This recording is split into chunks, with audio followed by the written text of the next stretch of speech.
Who are the Rangers' top 5 prospects? Who tops the list between Gabe, Perreault, and Brennan Othmann? We discuss, and we also hear from Hadi and Sebastian from the Locked On NHL Prospects podcast.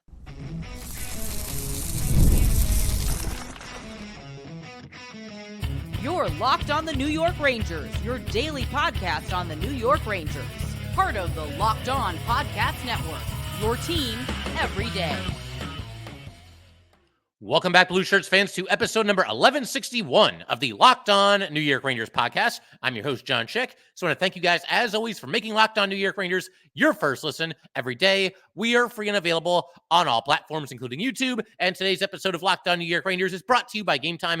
Download the Gametime app, create an account, and use code LOCKEDONNHL for $20 off of your first purchase. And we are, of course, part of the Locked On Podcast Network, your team every day. And that intro song is Leave the Lights On from our good friends in Passafire. You can check those guys out anywhere you get your music. So for today's episode, it's going to be the prospect show, basically, where we'll be taking a look at the top Ranger prospects in the system, talking about, what their overall outlook is, when they might be able to make an impact on the Rangers, et cetera, et cetera, et cetera.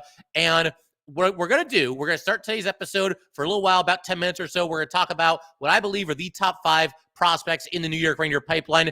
And then what I'm going to do is I'm going to play a video from Hadi, Kalakeche, and Sebastian from the Locked On NHL Prospects podcast. And some of you might already be familiar with that podcast. If you're not, you should definitely check it out. Basically, it's just what it sounds like. These two do a phenomenal job going ahead around the NHL, taking a look at different prospects and where they stand their development and trying to figure out what the long-term outlook for these prospects might be. Guys that have already been drafted, guys that are about to be drafted. They really do a fantastic job with that. But prior to watching their video, and their video is about 9 or 10 minutes long, I wanted to, before I got influenced by the two of them, I wanted to go ahead and write my own top 5 list for the Rangers as far as who I think the top 5 prospects in the Rangers system are. So we're going to go through my list first, then we'll hear from, once again, both Hadi and Sebastian on their thoughts on the topic.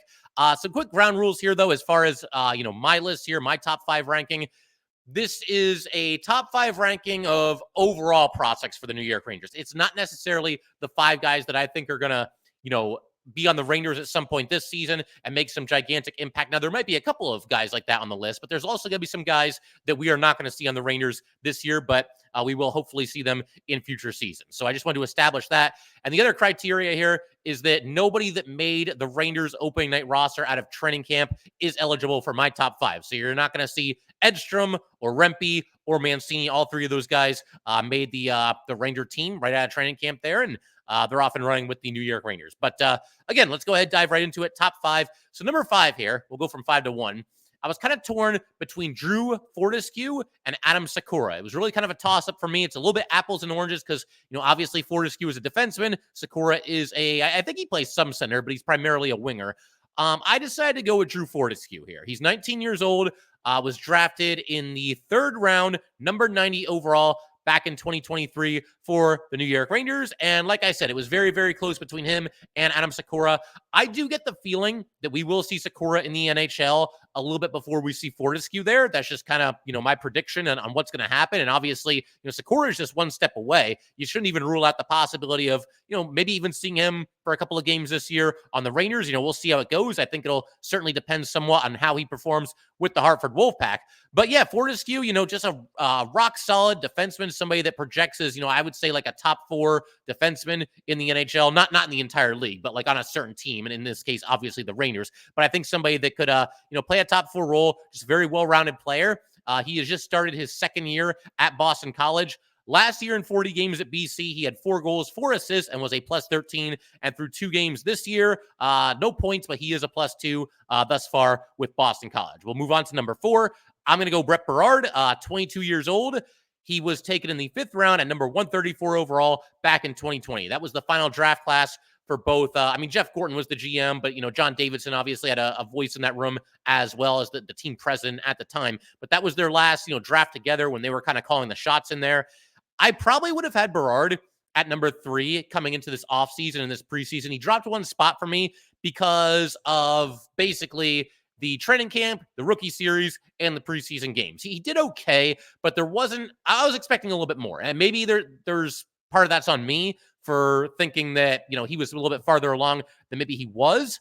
But it must be said that Berard seems to be held in pretty high regard by the Rangers and their coaching staff, because we saw, now it was just one practice, and he was obviously in the lineup as a placeholder, but we saw him on that top line between Kreider and Riley Smith. For just the one practice, he was there as a placeholder for Mika Zibanejad, who sat due to maintenance. But nevertheless, I mean, the fact that he made it as far as he did, I mean, he was like one of the last few players cut by the Rangers. It seems like they might have been giving at least some consideration to him making the opening night roster. But when you look at it, you look at how well Edstrom played, that kind of worked against somebody like Brett Berard. Matt Rempe always kind of had the inside track to a roster spot as well. Carrick and Brodzinski, I mean, you could make the case that maybe one of them wouldn't make it, but they were always, more likely than not to make the roster. So basically, you just ran out of places to put Berard. But Berard overall, the preseason, again, mixed bag. I thought when he had the puck, there were times where he looked a little bit shaky, but when he was, doing what he does, he's not the biggest guy, but he'll go into the corner, he'll go into the dirty parts of the rink, he'll battle for the puck. That he was very good at. So we'll see how it goes. I get the feeling we see Berard make his NHL debut for the Rangers at some point this season. He also scored the first goal of the season for the Hartford Wolfpack in their 4-3 shootout loss to Lehigh Valley in the first game of the season. He also scored in the shootout, did Berard, but the Pack were not able to win that game. Keeping everything moving, we'll go to number 3. I'm going to go EJ Emery, 18 years old, defenseman. He was drafted just a couple of months ago, in fact, in the first round, number 30 overall by the New York Rangers. I really felt coming into this year's draft that it was time for the Rangers to probably take a defenseman in the first round, because they didn't have a second-round pick this year. They didn't have a third-round pick this year. And in recent seasons, we've seen the Rangers, I don't know if prioritize is the right word, but it seems like they've been taking forwards in the draft a lot earlier than they've been taking defensemen for the most part. Fortescue, we talked about him. He was a third-round pick just a couple of years ago, so in the earlier parts of the draft there for Fortescue. But for the most part, we've seen, Othmann and Sakura and, Perreault. These are guys, and I don't blame the Rangers for taking any of these guys, but these are guys that were taken early in drafts and before the Rangers took a defenseman in any of those years. So I do think it was time for the Rangers to take a defenseman. It can be a little tough to rank prospects that have just been drafted by the Rangers, because first of all, we're still getting used to them. We're still getting to know them a little bit. Secondly, they're not that far along. In the case of Emery, he's just 2 games into his collegiate career. He's obviously still very young. It's hard to know for sure exactly where to put him, but they took him in the 3rd round. This is somebody that got high marks coming into the draft in general. And for all those reasons, I think number 3 is a pretty good spot for Emery. And he actually just started, I mentioned this a second ago, his college career at the University of North Dakota. Literally right before this recording, I think like a day or two before, played in his first college game and helped North Dakota beat Providence 5-2 on their opening night. And in fact, Emery, who is not known for having much offense at all to his game, I mean, I guess that's a little bit of a knock on him. Although, hey, he's a defenseman, so that's not a prerequisite, obviously. But he did have the primary assist in that 5-2 win on North Dakota's first goal of the season. So that's pretty cool. And Emery was also a +2 in that game as well.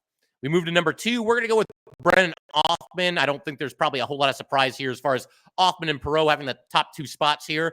It was really just a question of who I ranked where, and I'm putting Perreault at number 1 over Othmann because I think there's a little bit more upside with Perreault than there is with Othmann, but Othmann's no slouch either. 21 years old now, first-round pick in 2021 at number 16 overall. Played 3 games with the Rangers last year, a little trial run at the NHL level for Othmann.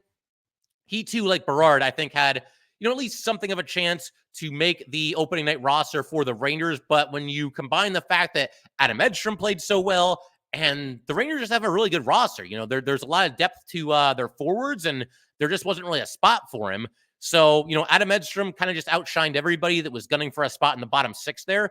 But we know how talented Brennan Othmann is. He's also, a very physical, hard-nosed player on top of that. Definitely plays with some edge. Put up video game numbers in the OHL. 97 points in 66 games in his final year with Flint. And then last year, his first year in the AHL, 21 goals, 28 assists. So 49 points in 67 games in Hartford for Brennan Othmann. And for what it's worth, Hartford, again, they just played their first game of the season. Othmann ended up with 2 assists in that game. And he, too, kind of like Othmann, decent in the preseason, not bad, flashes here and there for sure. But I feel like Hartford probably was the best place for Brennan Othmann to start the season. Same thing with Brett Berard as well. And the number one, and again, this player is not going to be on the Rangers this season, but the number one to me top prospect for this Ranger team, and I don't think I'm alone here in saying this, is Gabe Perreault, 19 years old, taken in the first round in 2023, just 2 seasons ago. The skill for Perreault is just off the chart. I'm trying to remember if he ended up leading the nation in points at the college level. He was right up there. I mean, he was at least top 3. Just a fantastic season. He did that as a freshman over at Boston College, where he's actually a teammate of Fortescue's. Bottom line, the Rangers had no business being able to draft Gabe Perreault as late as they did. He fell all the way to number 23.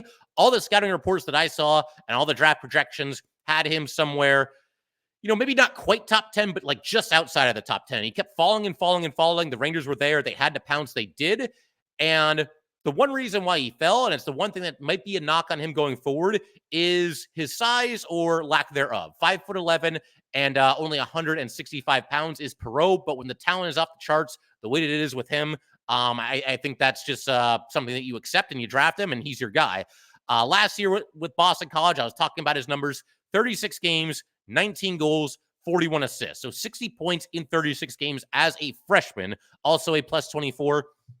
In 2 games in the Boston College's season this year, he's already got 1 goal and 1 assist and is a +1. So one of the premier college players in the nation, and obviously we'll keep a close eye on him as we will all the Ranger prospects. But we're going to keep everything rolling just a second here. I'm going to shift our attention. We're going to play a video from Locked On NHL Prospects. They're going to weigh in on the entire Ranger, talent pool, all the young players that are on their way, and they'll have their opinions. And then I'll close out today's episode with some final thoughts on the Ranger prospects. We'll do all that fun stuff in just a second.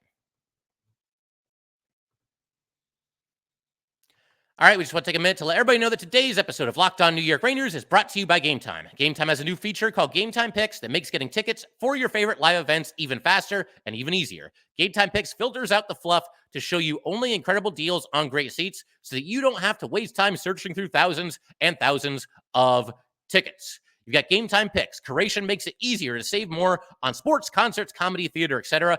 All in pricing. Toggling this feature shows the total up front with no surprise fees at checkout. And seat views. You get a panoramic view of your seat in the app before you buy. Awesome feature, by the way. And the lowest price guarantee, or Gametime, will credit you 110% of the difference. Take the guesswork out of buying tickets with Gametime. Download the Gametime app, create an account, and use code LOCKEDONNHL for $20 off your first purchase. Terms apply. Again, create an account and redeem code LOCKEDONNHL for $20 off. Download Gametime today. What time is it? Gametime. And today's episode of Locked On New York Rangers is also brought to you by PrizePicks. PrizePicks is the best place to get real money sports action. With over 10 million members and billions of dollars in awarded winnings, PrizePicks has made daily fantasy sports accessible to all. You just pick more or less on at least 2 players for a shot to win up to 100 times your cash.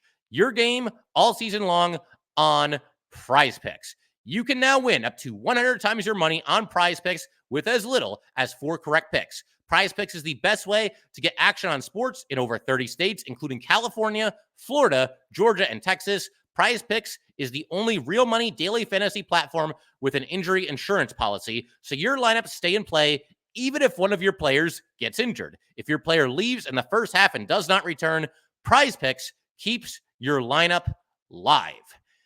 Download the app today and use code LOCKEDONNHL to get $50 instantly after you play your first $5 lineup. Repeat every day. You can always play this. Same policy every single day for you guys. And once again, download the app today and use codes LOCKEDONNHL to get $50 instantly after you play your first $5 lineup.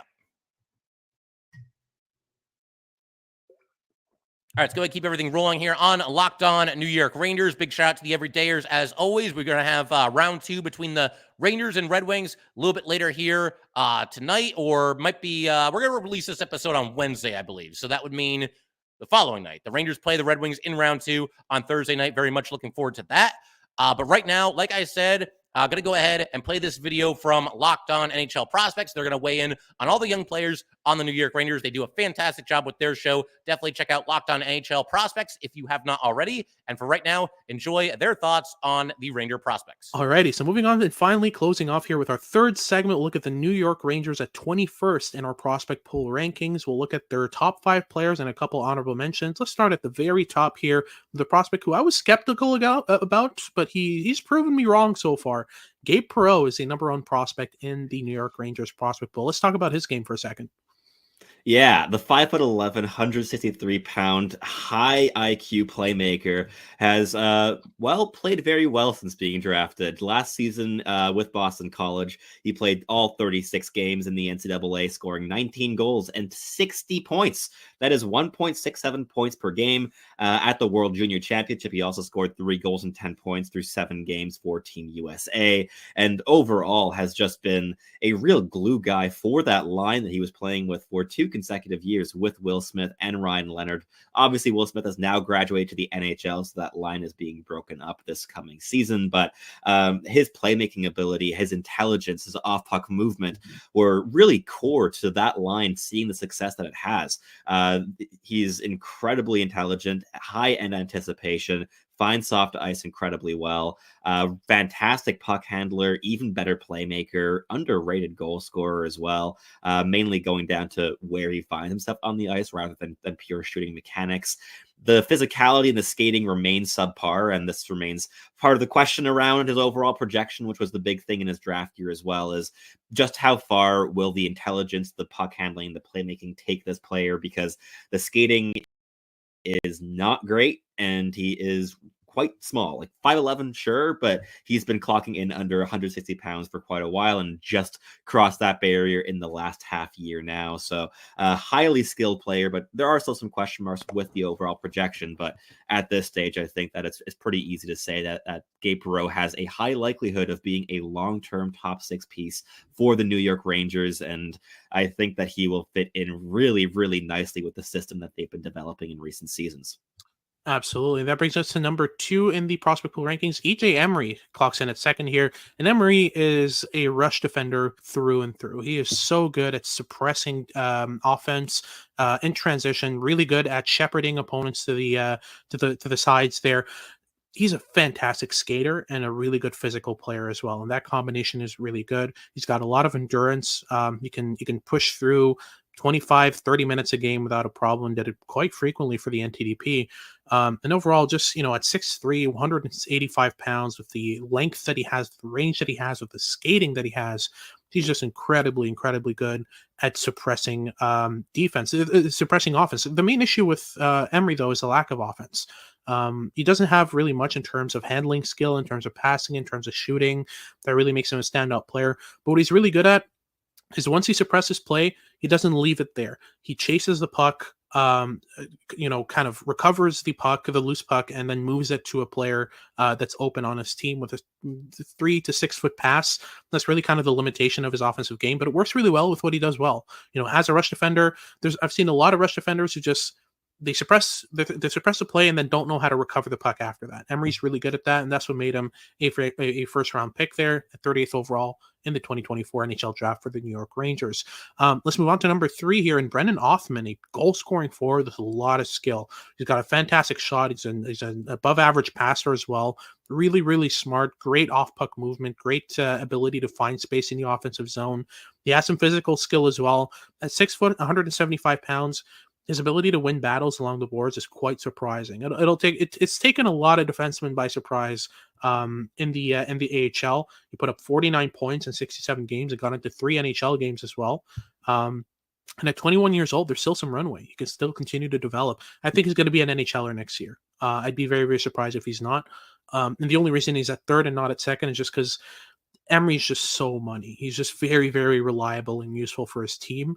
I think Othmann isn't necessarily an intelligent defensive player. He's very much a pure offensive player, but the things that he brings, I wouldn't be surprised at all if he finds a spot in the Rangers roster. Let's move on to number 4 here. Brett Berard is an interesting prospect. He was drafted quite late. He was drafted 134th overall in the 2020 NHL draft, but his progression has been really interesting, right? Absolutely. He just played his first season in the AHL with the Hartford Wolfpack, and through 71 games, he scored 25 goals and 48 points, which was a really good effort. And this is also a player who is 5'9" and does not have his separation gear in his skating. His skating is probably around average, but for his size, like among players of his size, it's probably subpar skating of players that have actually made the NHL. And he thrives in traffic. He thrives. He's very middle driven. He's constantly getting to the dangerous areas, the dirty areas. And while the shot itself isn't the biggest threat in the world, he is a real goal scorer because he gets into goal scoring positions and has a lot of composure as well under pressure when he is in those spots. I've really liked his overall hockey sense. The puck handling is good. He's really improved his playmaking and passing ability since, especially in college, since his draft year. And he's a player that really is able to connect play between his teammates while also doing a lot of the dirty work that gives a lot of time and space to more skilled, like outright skilled players, which I think gives him some level of second line upside at the NHL level. But more than likely, we're talking about a guy that projects as a third liner, maybe a fourth liner at the NHL level, but a player that will get the respect of all of his teammates very quickly and do a lot of things on the ice that makes their lives easier and gets them to concentrate on producing offense specifically. So a player that I like a lot and has some similarities as well with the next guy here, Adam Shakora, 5'10", really intense two-way winger. Talk me through his game a little bit. Yeah, absolutely. I don't think he has much in terms of standout skill, but man, is he reliable. He's very, very smart defensively, high-end motor, high-end defensive awareness, really responsible, great skater, great physical player as well, despite his size. He captained Slovakia at the U20 World Junior Championship, played really, really well in that tournament, despite the fact that he only put up 2 points in 5 games. But Shakora is not going to be a player who puts up a lot of points. He's going to be a player you put out with a minute left in the game. You need to win a face-off. You need to battle for a position in the defensive zone because the opponent has their net empty, that kind of stuff. He's that kind of player. He's a player you're going to rely on in key situations defensively, penalty kill, all that good stuff. I think he's got a clear pathway to the NHL. He's got the skills defensively in order to get it done. It's just like I said, I wouldn't expect production above maybe 35 points a season. That's probably the most you'll get out of Shakora at his very, very best. If he proves me wrong, great. It's just that, given the skill set, given what he does, given what I've seen so far, that's a projection I see from him as kind of a third line winger, defensive specialist, top penalty kill player. Let's close things off here for New York with 4 honorable mentions. First and foremost, Matt Rempe. The absolute physical monster that has 6'8", 240 pounds. That's just not fair. You can't fight that. That's just he has arms the length of my body. That's just not fair. But yeah, overall, very, very interesting player, and it's a player who surprisingly has some inklings of skill, but that's very much been leaning into his physical side in the NHL for sure. You also have Bryce McConnell-Barker, who I don't think both of us are either one of us is really kind of eager on, but he's still a prospect, right? He is a prospect. He has a decently large frame, a pretty good shot, but really subpar skating ability, and very much relies on trying to stay ahead of play and trying to outthink opponents. And I don't think that he processes the game quite fast enough to make that work at the NHL level, but has some intriguing tools and has been developing in the OHL. So we'll see how that where that takes him in the coming seasons. But not a player that I think has overwhelmingly likely odds of hitting the NHL. But there's 2 other players I want to give shout outs to here among the New York Rangers crop of prospects. And that would be Drew Fortescue, a solid defensive defenseman who was playing in Boston last year in the NCAA, playing some really good hockey in depth minutes, got quite a few penalty minutes on that stretch too.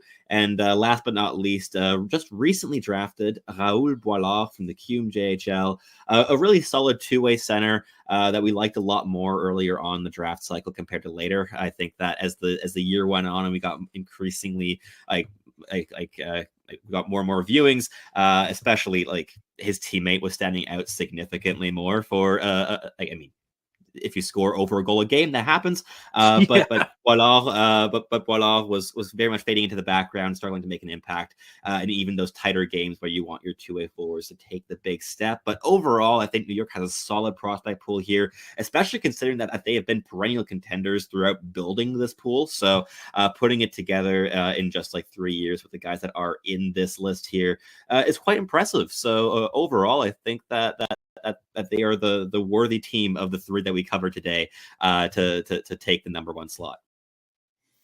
All right, so big thanks to, once again, both Hadi and Sebastian for going ahead and breaking down the New York Ranger prospects. And we're going to, in just a second, I'm going to have my final thoughts on all these prospects. It was interesting to hear some other perspectives. And obviously, both of these guys do a fantastic job covering not just the Ranger prospects, but from prospects around the entire NHL and, even guys that have not yet been drafted. So awesome job by them. We have my final thoughts on these guys in just a second. All right, we just want to take a minute to let everybody know that today's episode of Locked On New York Rangers is brought to you by FanDuel. Hey, NFL fans, you can start the season with a big return on FanDuel, America's #1 sportsbook. So when you get a hunch in the middle of the game, you can check out the latest stats, view live play-by-play, and so much more on the same page where you place your bets. You'll get started with $200 in bonus bets, guaranteed when you place your first $5 bet. That is FanDuel.com.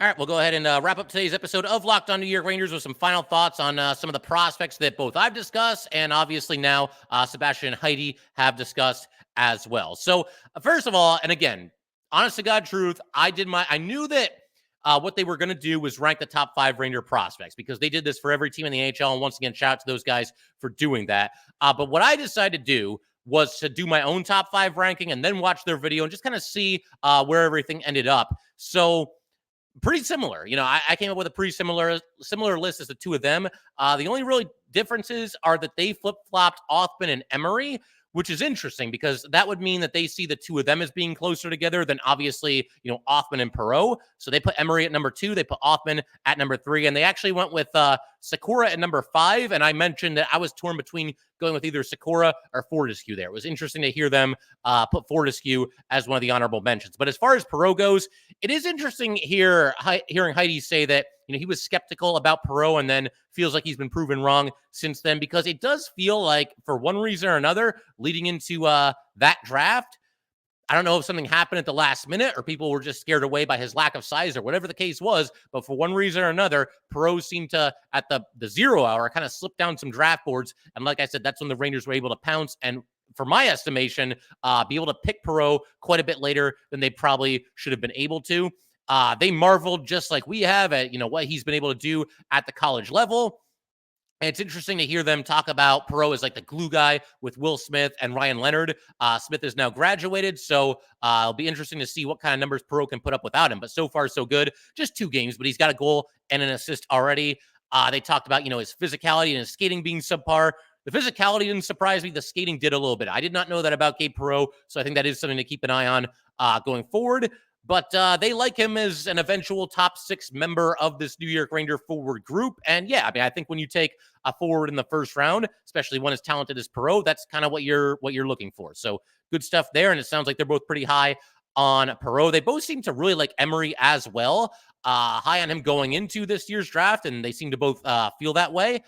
It's nice to hear because, the one thing about Emery is that he doesn't have a lot of offense to his game, so he's going to have to excel, obviously, defensively. And it's nice to hear about his ability to defend against the rush, because I do think there's times where the Rangers, A, give up too many odd-man rushes, and B, don't necessarily defend them as well as they possibly can. So it's nice to hear that Emery's one of those guys that can kind of, clog an odd-man rush, for lack of a better term, force guys to the outside, disrupt rushes. So that's obviously a good thing as well. And obviously a ton of length for Emery and a very good skater as well.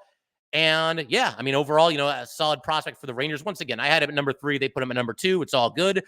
They have Brennan Othmann at number 3, and they seem to think that he's more of a sniper than anything else. And when you look at, his numbers at various levels of hockey, it seems to that seems to be the case, that he's going to be more of a goal guy than an assist guy. Brennan Othmann can really, really shoot the puck. And we've seen that in limited action, obviously last year as a member of the Rangers, and then certainly the rookie games, training camp as well. Would have liked to have seen Othmann shoot the puck a little bit more than he did, but we saw him explode down the ice and, score a goal on a breakaway during the preseason. I want to say that was against the Bruins.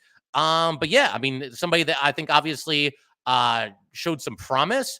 I did find it interesting, though, that Hadi had him as an AHLer for next year rather than this year, and that may well prove to be the case. I do think that, similar to last year, we'll probably see Othmann at one time or another. And I think that if Artemi Panarin was not able to go on opening night, which I'm glad he was, obviously, but it looks like their plan, the Rangers, was that if Panarin couldn't go on opening night, and you got to remember, he did leave 2 preseason games early, that they were going to go with Brennan Othmann on that second line left wing spot alongside Vincent Trocheck and Alexis Lafreniere. That's how they lined up a couple of times during practice. So I guess the one thing that I would, add to the comments from Hadi and Sebastian here is that I would argue that, Othmann, we might see him become a regular Ranger at some point this season.